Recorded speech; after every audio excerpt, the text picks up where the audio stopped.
Ya, jadi teman-teman, saya akan menjelaskan per soal. Mungkin setelah 3 soal saya terangkan, saya kasih kesempatan untuk untuk kita diskusi atau bertanya jawab ya. Bagaimana strategi komunikasi empati yang dilakukan guru ketika mengetahui siswanya salah menjawab pertanyaan? Maka dalam hal ini, untuk memudahkan kita menjawab ini, bisa kita awali dengan tentukan kata kunci soal. Ya. Kata kunci soal, topiknya ini mengenai apa? Hal apa yang ditanya? Gitu ya. Maka di sini kira-kira topiknya apa di sini, teman-teman? Strategi komunikasi empati, ya.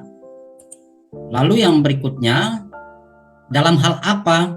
Ya, dalam hal ketika siswanya salah, ya, salah menjawab. Tentu di sini kita sebagai guru bagaimana agar hal itu bisa diatasi oleh siswa tersebut. Nah, siswa kita salah menjawab pertanyaan, bagaimana kita menindaklanjuti. Ya.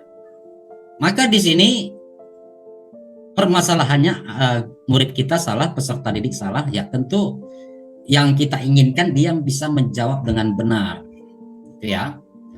Maka kita lihat konteksnya, ya. Cari jawaban yang solutif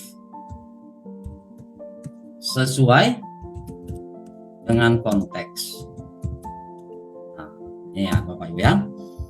Cari jawaban yang solutif sesuai dengan konteks. Tadi sudah saya katakan konteks permasalahannya apa? Siswanya salah menjawab. Kira-kira yang mana jawabannya Bapak Ibu? Coba rekan-rekan. Di sini tidak ada tidak ada Bapak Guru ya.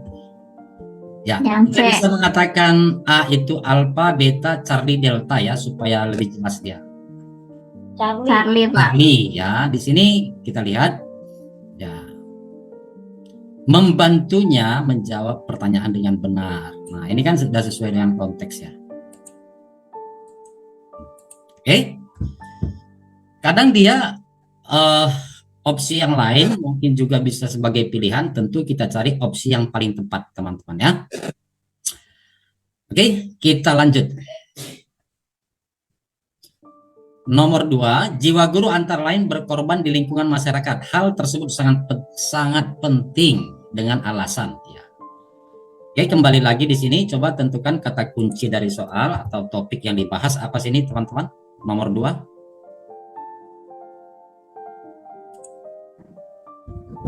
Berkorban di lingkungan masyarakat. Ya, berkorban ya. Berkorban dalam hal ini dalam lingkungan masyarakat ya. Lalu ya, alasannya apa? Ya. Maka kita lihat yang sesuai konteks. Apakah contohnya di sini pendidikan tinggi ini apakah ini sesuai Sesuai konteks kan tidak ya? Taat membayar pajak apakah demikian kan tidak ya? Maka ini bisa kita eliminasi ya. Maka tips dalam menjawab soal itu mempersempit opsi jawaban, bisa juga kita gunakan tips eliminasi. Nah, seperti itu ya. Ada juga tips eliminasi.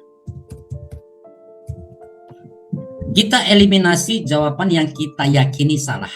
Nah, itu dia ya teman-teman ya.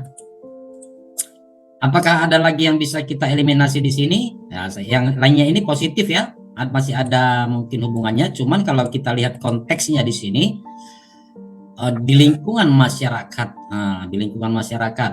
Kalau mengajar ini kan di lingkungan sekolah. Kalau menurut saya bisa kita eliminasi. So between these two left answers, between alpha or beta, which one do you choose? Alpha.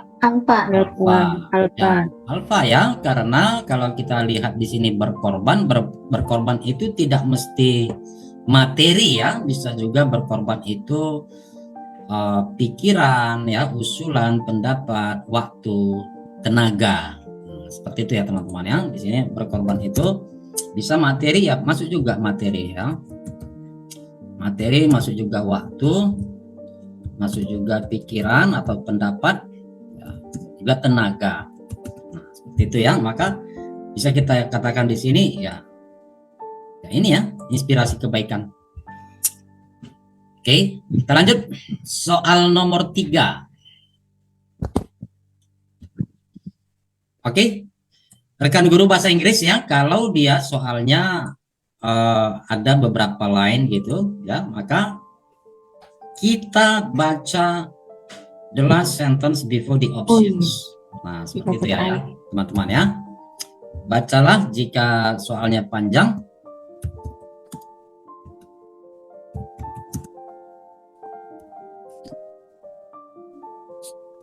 Bacalah kalimat terakhir sebelum opsi jawaban. Ini ya teman-teman ya.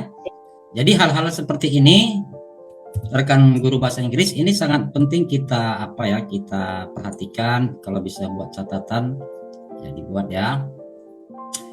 Jadi seperti ini ya, rekan guru bahasa Inggris, dalam pelaksanaan UPPPG yang terakhir ataupun UKM PPG ataupun UKP PPG itu waktunya 2 jam.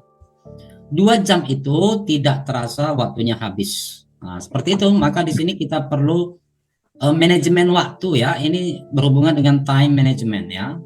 Berhubungan dengan manajemen waktu. Oke. Jadi di sini adalah oleh karena itu kebijakan yang diambil kepala sekolah. Maka di sini adalah tentang kebijakan atau keputusan ya. Konteksnya di sini kita sebagai kepala sekolah. Ya. Jadi kita baca aja. Selanjutnya narasinya bagaimana seorang kepala sekolah di perkampungan kumuh di sebuah kota besar dengan sebagian peserta didik berasal dari keluarga prasejahtera. Maka di sini bisa kita tandain tentu di sini ya. Perkampungan kumuh. Ya. Lalu apa lagi sini? Keluarga prasejahtera. Lalu ketika akan memutuskan acara kelulusan siswanya, beliau mempertimbangkan nilai-nilai keadilan. Lalu ada acara kelulusan ya, lalu di sini nilai-nilai keadilan. Nah, jadi sudah dapat konteksnya. Jadi sehubungan dengan hal itu yang mana di sini yang sesuai ya? Yang E. Ya, yang Eko, E. Ya. Kalau E kita bisa katakan Eko. Ya, sudah benar. Oke. Itu dia 3 soal pertama. Oke, terima kasih.